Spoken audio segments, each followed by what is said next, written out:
This is just a quick review on some JBL LSR305 active speakers. I've got these on my desktop as my office-based system. I work from home, so wanted something to keep me sane through the day. I've gone from all sorts of systems on my desktop back to these actives and couldn't recommend them high enough. They've cost me £200. And I've got pre-Sonos Audio Box i1 interface as well, which is USB powered from my 2012 Mac Mini, and goes to the JBLs via the standard 1/4-inch cables, balance cables. I tried running the speakers from a Mac Direct with a 3.5mm jack out to TRS 1/4-inch connections, but the interference was just daft. I don't think they come as a balanced cable, so I would highly recommend an interface. I wanted one that was very simple, but runs at 96 on the DAC, and this pre-Sonos cost me about £65 if I remember correctly. All this can be bought off Amazon or eBay or specialist online music shops like Music Matter. They're based in my hometown of Preston. But yeah, speakers, absolutely superb. I'm a bit of an audiophile, but I'm not an audiophile that spends thousands and thousands and thousands of pounds on a hi-fi system, and I don't believe that cables really make that much of a difference. But I wanted to get away from having a huge integrated amp and huge standard stereo speakers on my desktop to an active system. I've gone through all sorts this year. I've had the Adam F5, Adam A5X and Adam A7X speakers on home demo. Really like them, but just far too expensive. I've had the KEF X300As, which are absolutely superb, and I shouldn't have sold them. I've had the newest KEF Eggs, and they're bloody awful. They don't go very deep, and you need to have a sub with them. They're great for mid-range and good for vocal music, but for anything with a bit of power, they suffer straight away. And I've had powered speakers like your Audio Engine A5s, EPOS Actimates. I've even had the Q Acoustic BT3s, which I wasn't that keen on. And then basically had another demo earlier on this week.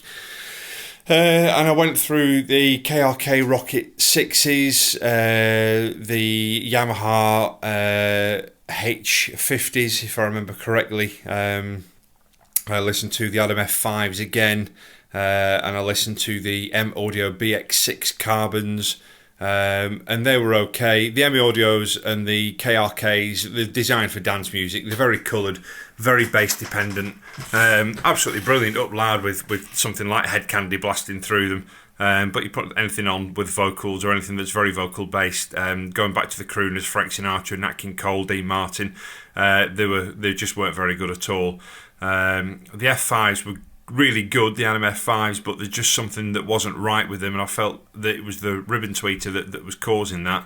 And then last off, I demoed these JBLs and ended up walking out the store with them. They're absolutely superb. Really good 5-inch woofer, lovely, smooth, detailed top end on the 1-inch Silkdome tweeter. No harshness, no bitiness from them. They're really good straight out of the box. Just brilliant overall, and for the price I just don't think you can beat it. It's a very simple setup. It's very simply fed from my Mac Mini. All my music's via iTunes, but I do listen to the internet radio as well, everything from BBC to stations in America like Martini in the Morning via iTunes.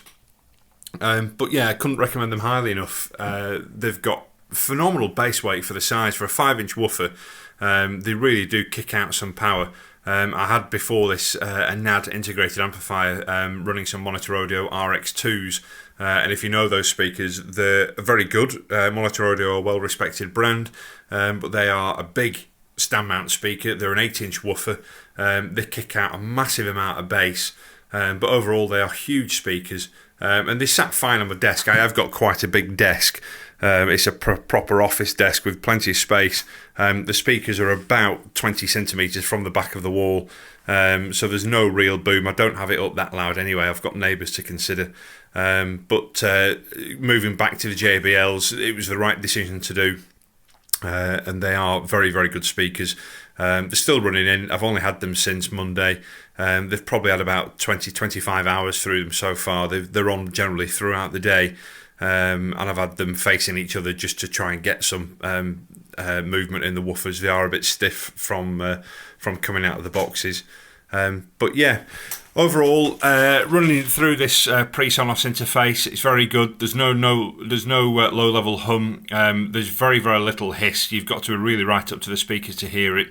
It's a simple connection. Like I said, it's USB power fed, and the music's fed in via USB as well. So it's one connection from USB-A to a USB plug.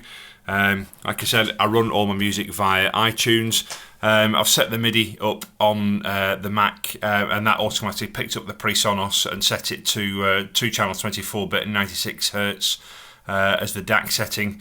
But I do run BitPerfect as well on my Mac, and if you've got a Mac and you listen to a lot of music, then I would definitely recommend BitPerfect if you're running iTunes. It does make a difference. It makes a difference to the kind of overall clarity. Some songs it won't pick up and won't play, depends on how you've uploaded them to your Mac. I do have quite a lot of music that I've copied myself, but also there's a lot of music on there that I've downloaded and bought via iTunes. But if you've not got it, it's not that expensive to buy, and it's well worth having. But yeah, very easy to set up, literally plug and play. The speakers are each powered by their own mains cable. The volume settings are on the back. I'll just turn one round for you to have a look.